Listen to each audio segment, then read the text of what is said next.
I had a prior commitment with my mom, so my husband handed me $20 from his wallet unexpectedly. Caught off guard by this turn of events, I could only stare blankly as he drove away, leaving his wife in labor to prioritize picking up his own mother for her lessons. Even though his mother had consistently belittled me in the past, I tolerated it for the sake of our unborn child. But in that moment, I realized that someone who neglects their child like this doesn't deserve to be a parent. Despite the increasing pain, I decided to face childbirth alone. My name is Catherine. I married my husband Bob right after graduating from college. We were leading a reasonably happy married life. Bob, 3 years older than me, had been a senior in my college club. He fell for me at first sight when I joined as a freshman. Looking back, I blushed thinking about how passionately he pursued me. When you're young, just the fact that someone is older can make them seem so cool. I reciprocated Bob's advances, and we dated smoothly until my graduation. Even after getting married, Bob was head over heels in love with me, so I was never concerned about him cheating. He always left work on time, headed straight home, and ate the dinner I'd prepared while it was still hot. I heard he bragged about it at work, saying how happy he was, so I figured no woman would approach a man who was so obviously devoted. However, there was a reason I described our seemingly smooth relationship as reasonably happy. That reason was my mother-in-law. I thought the age-old mother-in-law and daughter-in-law issues were things of the past. But the moment she saw me, she frowned and said, "What's up with that hair of yours? Looks like you dumped ink all over it. I bet you dyed it last night in a rush, didn't you? Trying to look pure and innocent? It's embarrassing. Can you leave my son here and just go back home? Honestly, if you knew you were meeting us, you should have taken care of your hair well in advance." When I first visited my in-laws before the wedding, she said this to me, and I was terrified and mortified. As she pointed out, I realized my hair color was too bright the day before, and with Bob's help, I had dyed it black. Embarrassed and frustrated by being seen through like this, I was downcast for a while. I admit my mistake in etiquette, but I wish she had said it a bit more kindly.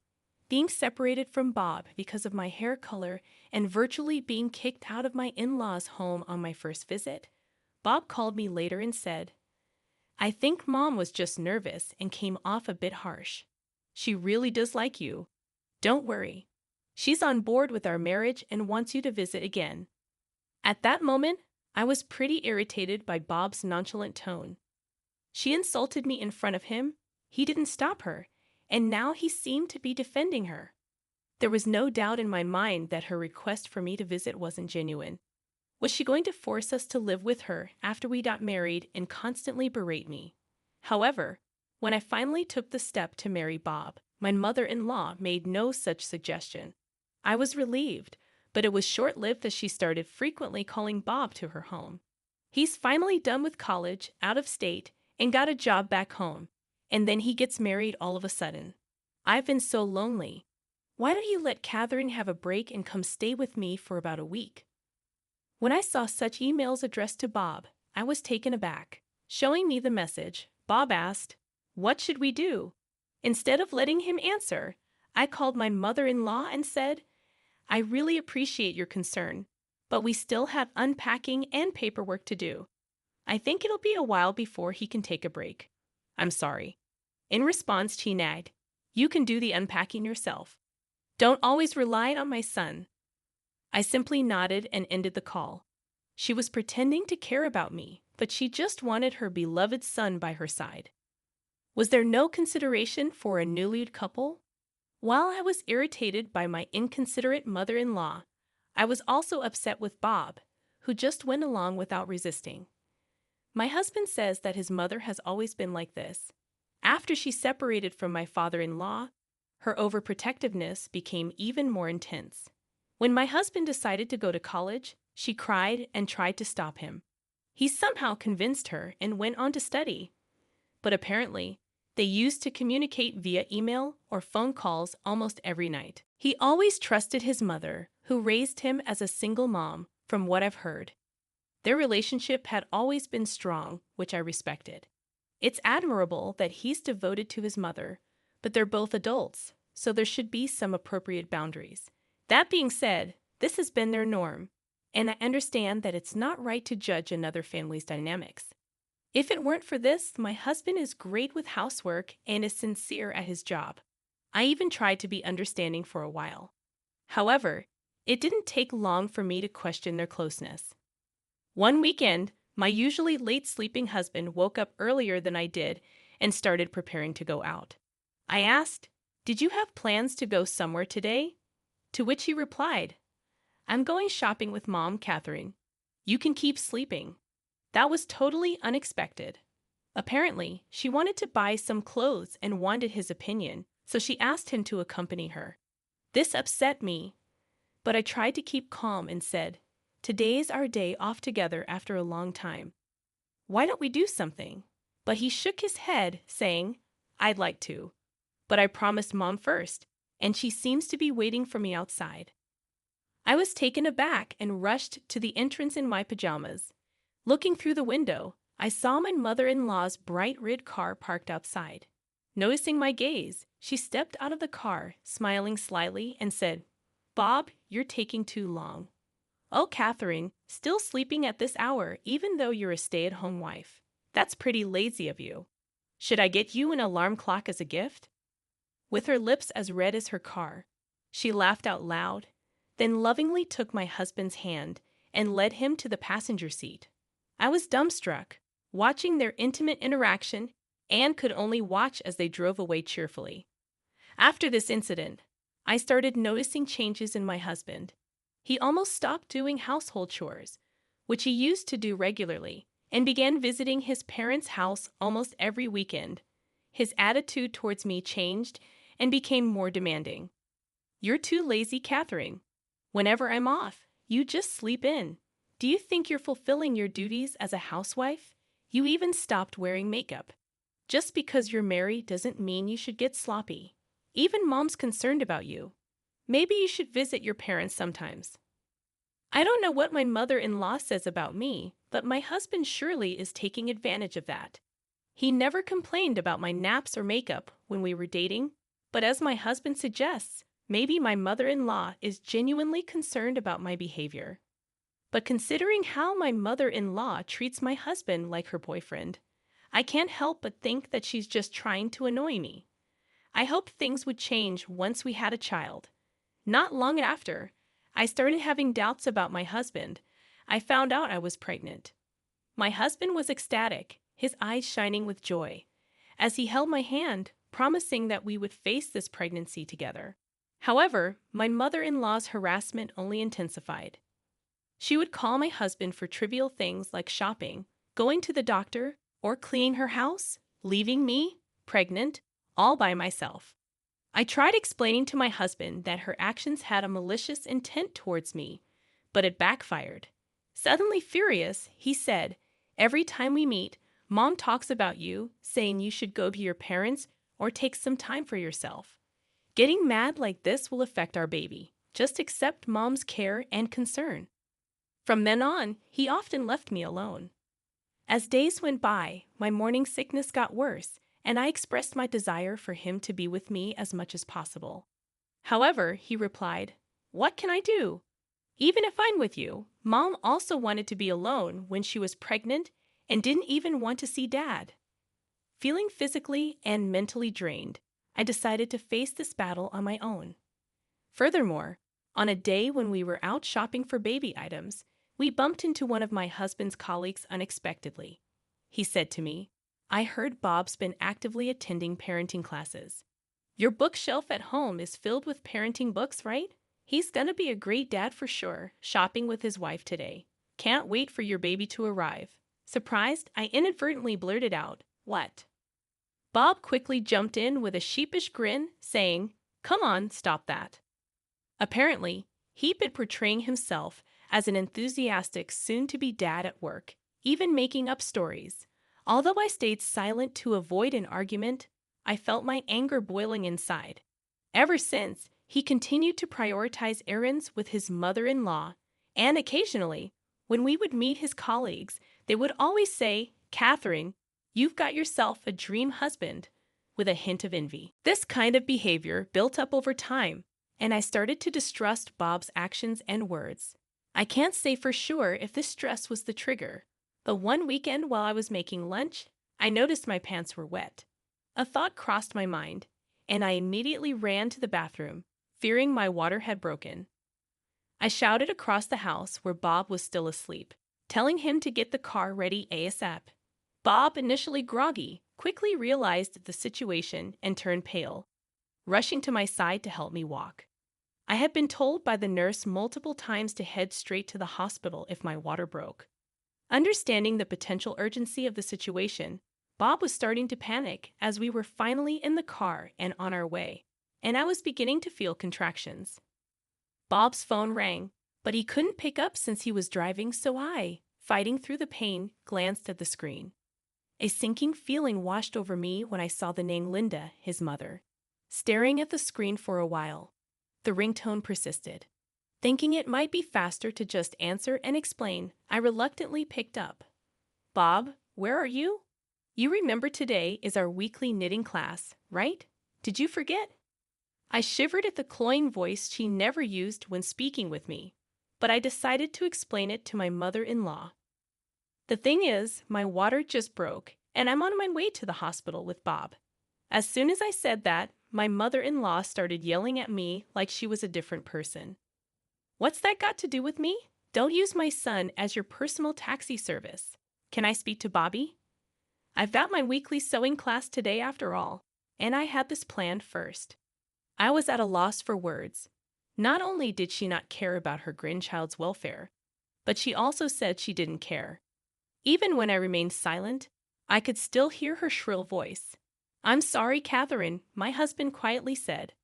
For a moment, I thought he was apologizing to me for his mother's outburst, but then I noticed he was opening the door to the back seat where I was lying down. I had no idea what he meant, and the pain was so intense that I was just dumbfounded. He then said, I promised to drop off my mom, so can you call a taxi or an ambulance from here? I'll catch up with you, promise. So with that being said, hold on a second. You're prioritizing her sewing class over your own child. I can't convince her, so you've got to talk to her. It's getting more painful. We need to hurry. I raised my voice since I was running out of patience, but my husband grimaced and said, It's a weekly thing. Can't be helped, right? I'm sorry I forgot to tell you about it. Here's some money. Try to manage with this. He took out $20 from his wallet and shoved it into my purse. Then he went back to the driver's seat, and without hesitation, he drove off, leaving me behind. This can't be real. I was left not far from our home. Given the neighbors might see, I quickly looked up a taxi service. Meanwhile, I could feel the amniotic fluid flowing between my legs, panicking at the thought of our baby's safety. Tears welled up in my eyes as I struggled with my phone. Neither the baby nor I did anything to deserve this. Catherine.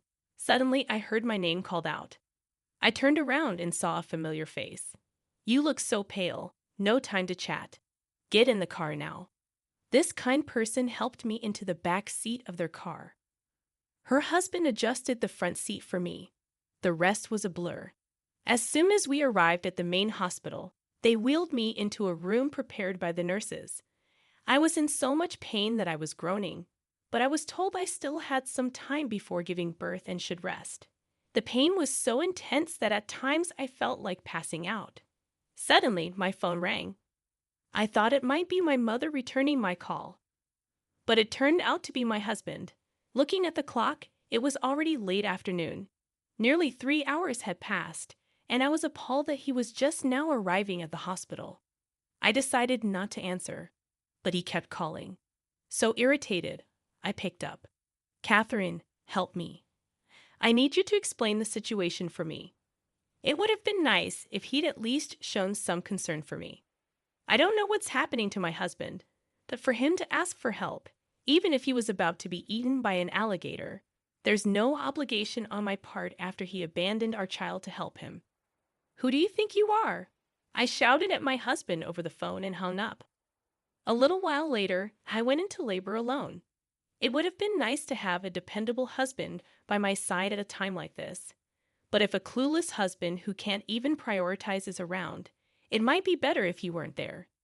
Instead, I had the support of a kind nurse, and late that night, my long-awaited baby was born. Both the baby and I were safe after the birth, and I was so exhausted that I fell asleep right away. The first thing the next morning, the nurse came into my room and told me that my husband had arrived. Apparently, he had come right after the birth, but since I was in such a deep sleep, the nurse kindly sent him away. Honestly, I thought I'd never want to see him again. But when he entered the room looking all gaunt, I couldn't help but ask what had happened. The previous day, the neighborly older lady who had always gotten along with me picked me up when I was in distress and took me to the hospital. Because her son was around my age, she always took care of me as if I were her own daughter. She had been my pillar of support when I was newlywed and feeling insecure. When she asked about my husband in the car, I told her he was dropping off his mother for her hobby classes. She got furious on my behalf. I had no idea that her anger would push him to the edge. After she dropped me off at the hospital, she apparently spread the word throughout the neighborhood. Given that she was the head of the local community association, she had a lot of influence, and her friends confronted my husband en masse. It seems the situation was so chaotic that there were rubberneckers gathering around our house, asking for my help. In that situation clearly showed his lack of intelligence. I hadn't received a single call from my mother-in-law, and I had already made up my mind. Can you please leave? I'm not feeling well, and my parents will be here soon. They know about this, right? I want to apologize. Can I stay? My husband mumbled in a pitiful tone. What? I don't care if you want to apologize. I'll be busy, so leave. Please don't say that. By the way, where's our baby?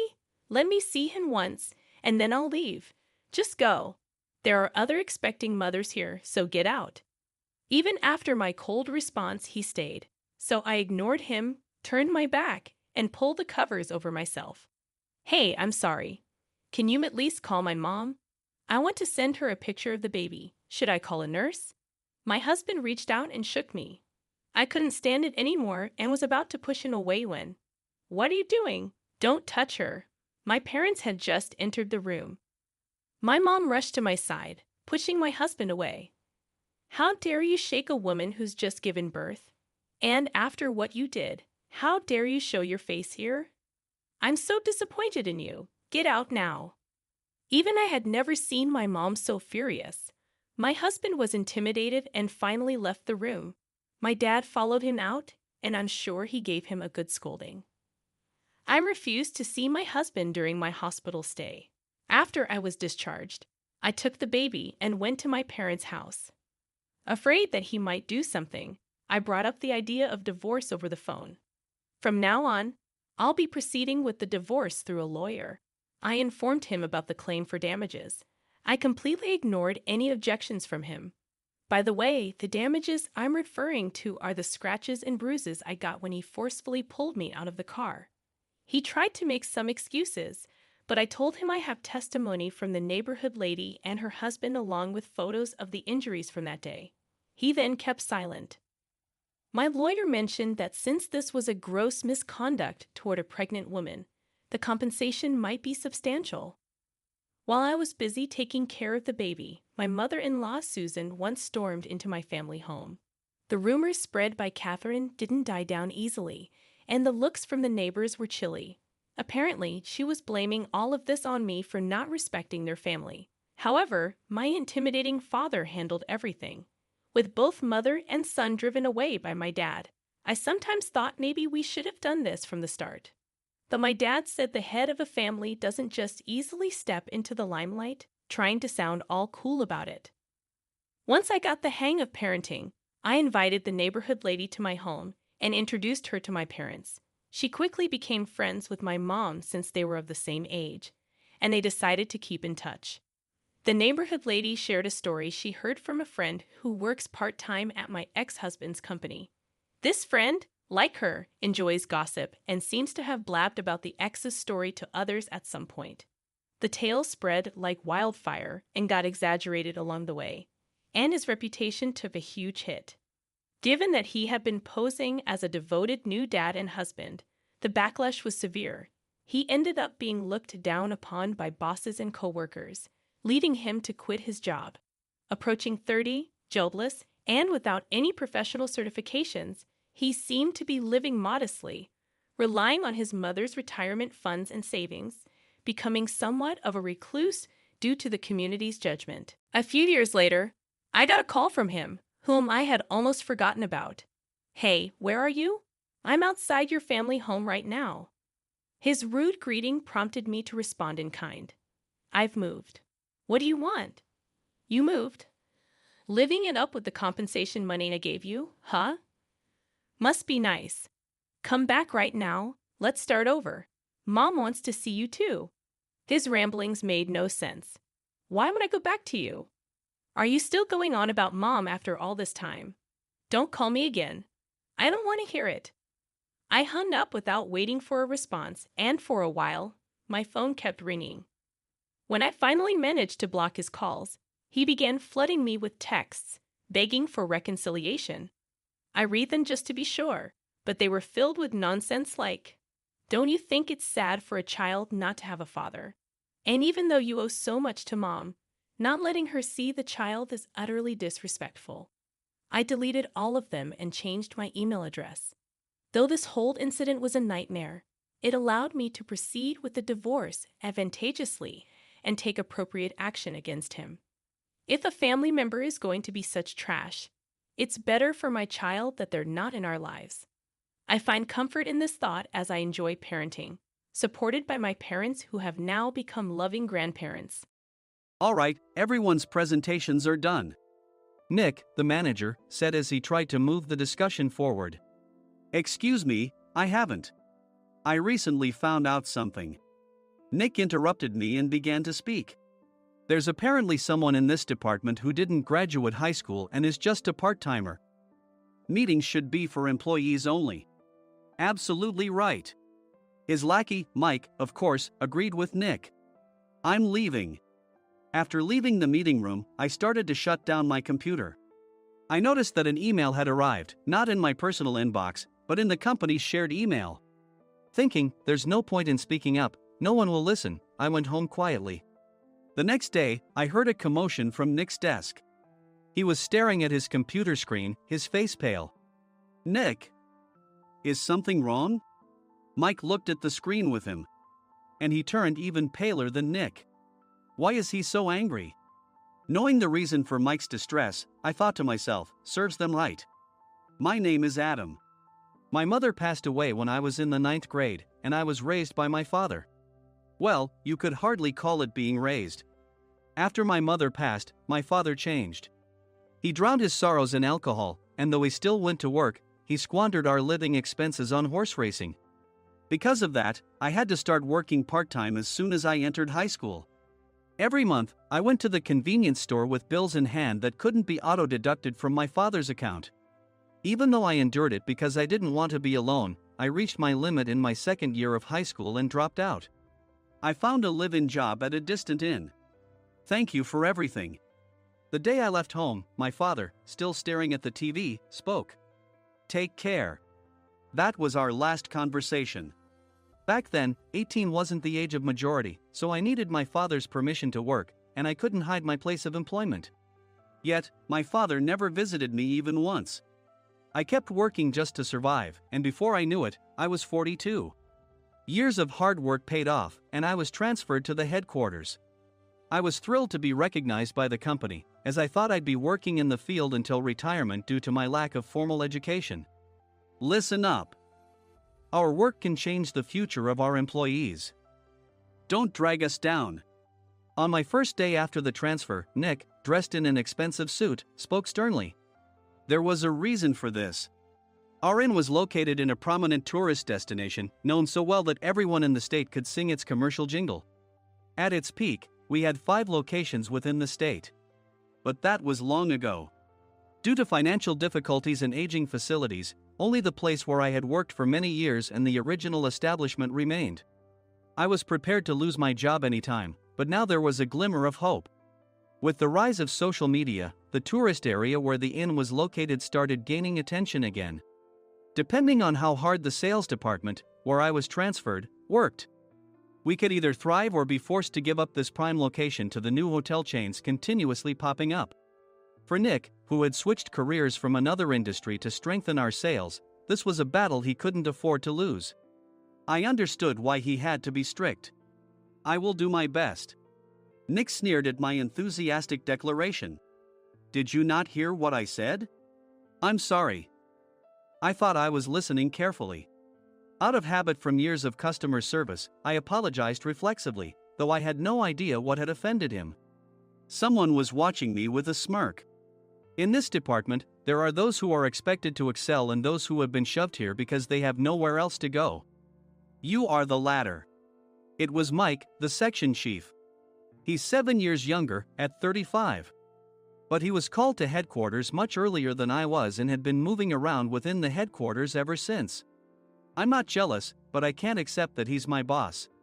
Graduating from a prestigious university, he has an unusually high pride and caused many problems as a newbie, making things very difficult for me when I was the front desk leader.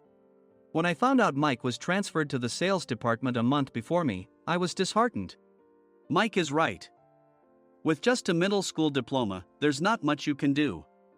Don't even think about achieving results. As if I didn't exist, Nick remarked, "I'm thirsty." Mike eagerly ran to the coffee maker. It seems Mike is Nick's lackey. I regretted being happy about my transfer to headquarters, wishing I had stayed on site forever. Send a direct mail to every company on this list by the end of the day. Nick only assigned me tasks that even a new graduate could handle. What? There are over 1,000 companies. You want me to send to all of them by today? Yes, if you and your fellow misfits split the work, even those with nowhere else to go should finish by today. I glanced at the employees typing away expressionlessly. They were worn out from customer service, only thinking about leaving on time, or were women reassigned after having children, with zero motivation for work. Even Sam, a new graduate from the same university as Mike, who was supposed to be among the expected achievers, had no enthusiasm for the job, having joined the company wanting to do customer service. "I don't care what they say, I plan to quit any time," he said. Only Nick and Mike were highly motivated, making all the decisions between the two of them. I originally only wanted to work at the inn to survive and had no particular attachment to this job. I swallowed my words, thinking I had no right to reprimand them. About a month after the transfer, Nick told us with a frustrated look, "To commemorate the 50th anniversary, we've decided to create a plan exclusive for one group per day." Originally, Mike and I were supposed to come up with it, but our president, Mr. Thompson, insists on hearing everyone's opinions. "So, you all get a chance." As Nick explained, Mike began handing out prints. "Make sure not to embarrass Nick. If your ideas are half-baked, you'll have to redo them." It seemed that they had printed his handwritten notes by Mr. Thompson, which included several questions and a section for free responses. It made sense why Nick had to seek our input, given that all responses had to be submitted to Mr. Thompson. We were given a week to think about it, and a meeting was scheduled to compile our ideas. My plan is to let guests enjoy both the old and modern America. Nick began the presentations. Guests would watch a master confectioner at a nearby traditional sweet shop make sweets in front of them. The welcome drink would be premium tea in a bottle. Nick's plan was certainly attractive. After his presentation, Nick called on us to present in the order we were seated. Just as I stood up for my turn. "All right, everyone's presentations are done." "Excuse me, I haven't. I recently found out something." Nick interrupted me. "There's someone in this department who didn't graduate high school and is just a part-timer." He was likely talking about me. I joined the company as a part-timer and was made a full-time employee when I turned 20. That was 20 years ago, so Nick and Mike probably had no chance to know until recently. Meetings should be for employees only.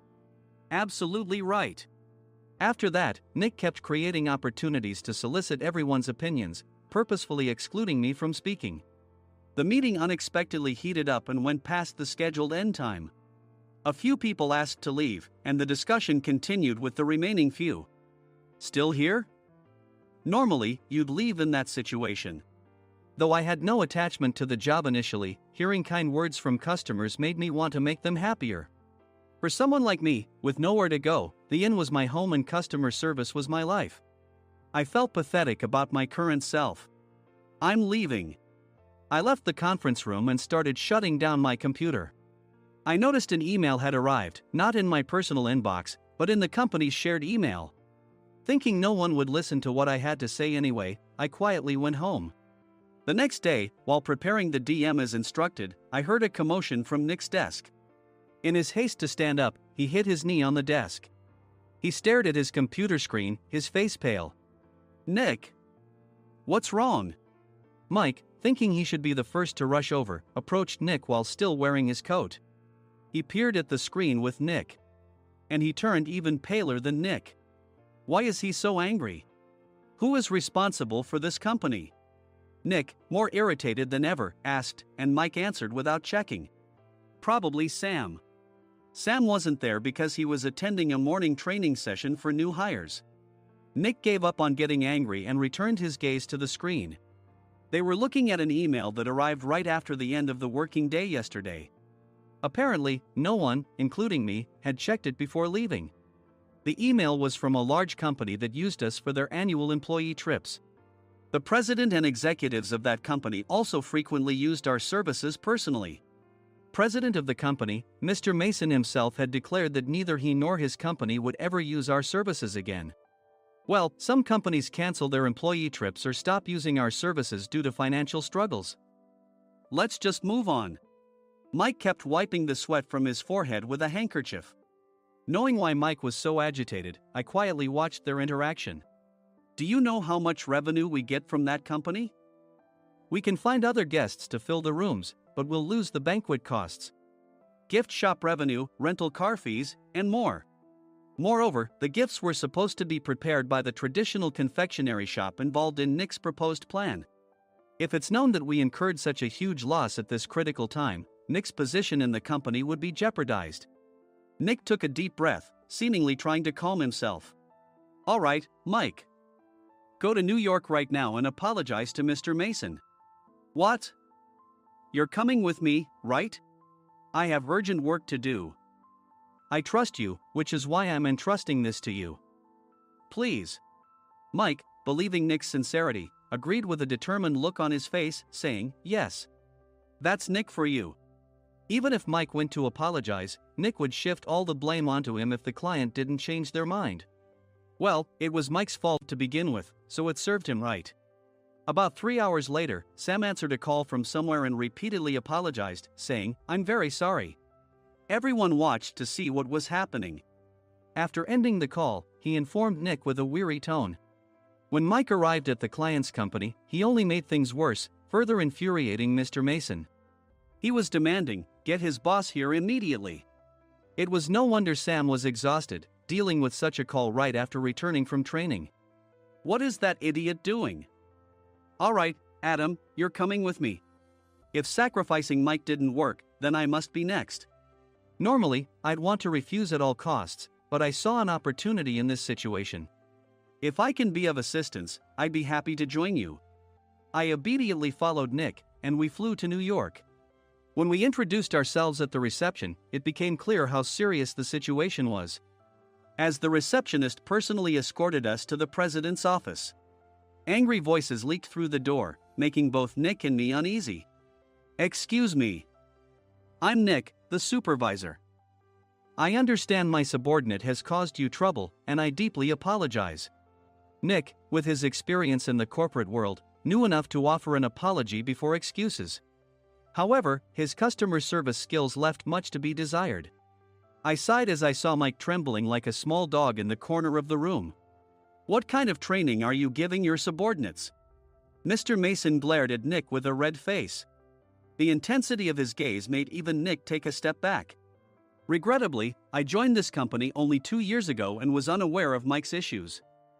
I should have identified his shortcomings sooner. Indeed. I should have realized sooner. No sensible person would come to apologize and then give a lengthy presentation on the drawbacks of not using their inn. Nick froze, his mouth slightly open. Suspecting the worst, I picked up the documents that had fallen to the floor. It seemed Mike hastily prepared these documents on the plane, listing the disadvantages. Disadvantage 1: if you change the venue for the company trip, employees might suspect it's for cost-cutting reasons, leading to a negative impression. Reading it aloud half-jokingly, Nick snatched the papers from my hand and checked the contents with a furious expression. Among the stack of documents was a receipt from a nearby convenience store's copy machine. I felt a pang of dread, hoping he hadn't shown the receipt as well. What do you think he said when I asked what kind of nerve he had to do this? I'm very sorry. Faced with the dire situation, Nick must have thought there was nothing left to do but apologize. In a voice smaller than I'd ever heard from him, he uttered words of apology. He said, "I'm a Harvard graduate. I don't believe I said anything wrong." Mike! What have you done? Forgetting his plan to pin the blame on Mike, Nick yelled loudly, even in front of Mr. Mason. "I didn't do anything wrong." "You're still saying that? Look at him." Mike pointed at me with a shaking hand. "I was assigned to headquarters in my 20s and now I'm a section chief. This guy only made it to headquarters at 42. Everything I've done proves I was right. So why are we losing the contract?" Having said his piece, Mike collapsed to the floor. "Of course. You were sent there because you had nowhere else to go." Mike never expected to hear such words from someone he looked down upon. He lunged at me, and Nick hurriedly stepped in to stop him. "Mr. Thompson told me Mike is a quick thinker, and to take good care of him." There's no way he was pushed aside. "Don't make things worse here. He didn't say quick thinker, he said only quick-witted, didn't he?" I don't remember that part." I recalled the many troubles Mike caused when he was a newbie. When Mike was on the front line, his pride was so high that he never apologized to customers. Customer service, especially in our job, doesn't work alone. It brings both good and bad situations. If the front staff or housekeepers made mistakes, or the cleaning company didn't properly clean a room, one had to apologize to the customers regardless of personal fault. Mike, in such situations, would never apologize, insisting he wasn't at fault. This often angered customers, and as the front desk leader, I frequently had to apologize on his behalf. He caused complaints and disrupted operations, which is why he was quickly moved to headquarters. In departments where he didn't interact directly with customers, his quick thinking was beneficial and things went well. But it seemed his flaws were starting to show. Corporate reservations are supposed to be entered into the system by the sales representative. But a quick check yesterday revealed that more than 10 items were missing from the client's reservation. The handover document clearly stated what needed to be prepared. Why didn't you enter it into the system? Why do we have to give them special treatment? Filling rooms near the banquet hall, setting up all the food in advance. Specifying the brand of wine, they're too demanding. No wonder he always angered customers, I thought, feeling a headache coming on. Grouping them in rooms near the banquet hall is for our benefit too. It makes it easier for the staff to set up beds and serve breakfast since everyone's schedule is synchronized. As for the other requests, Mr. Mason suggested them to lighten our load. I didn't know that. Nick finally seemed to realize that Mike was the one who had angered the client. What did you say to them? I just told them we wouldn't give them special treatment anymore.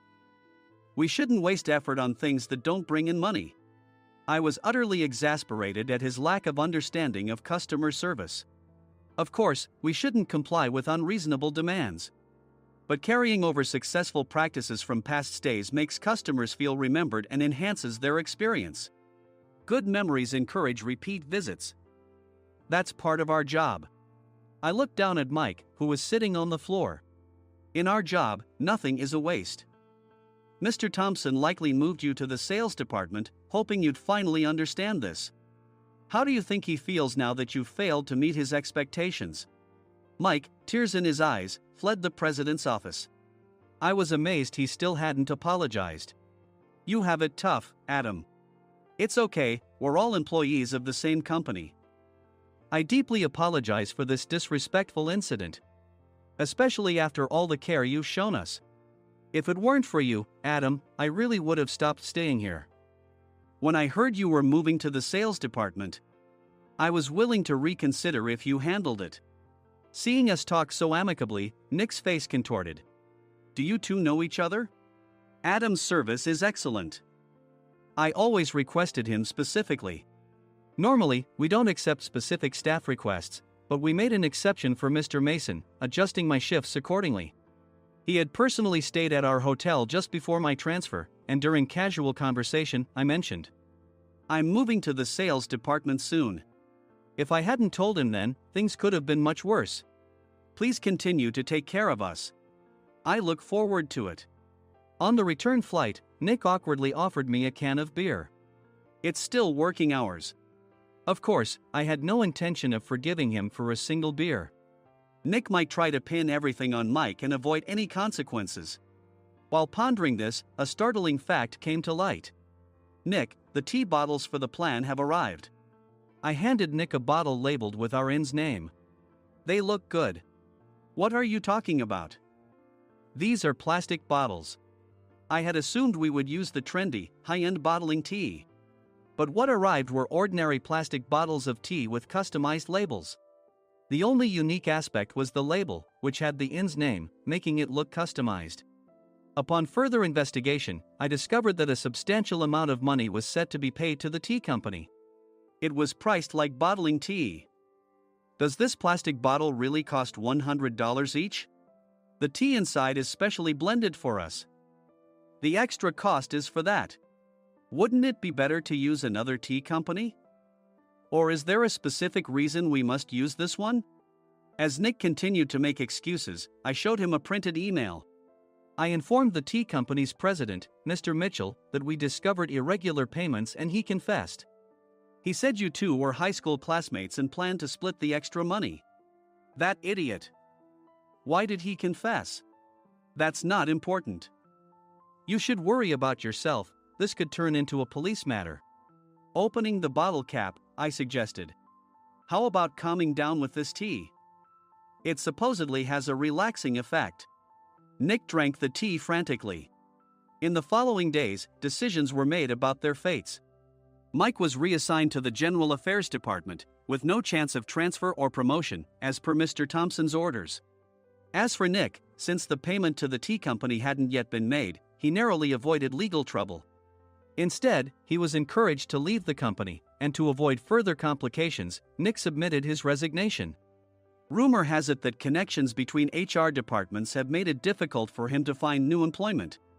Even though it was good to have those two gone, something unexpected happened in the sales department.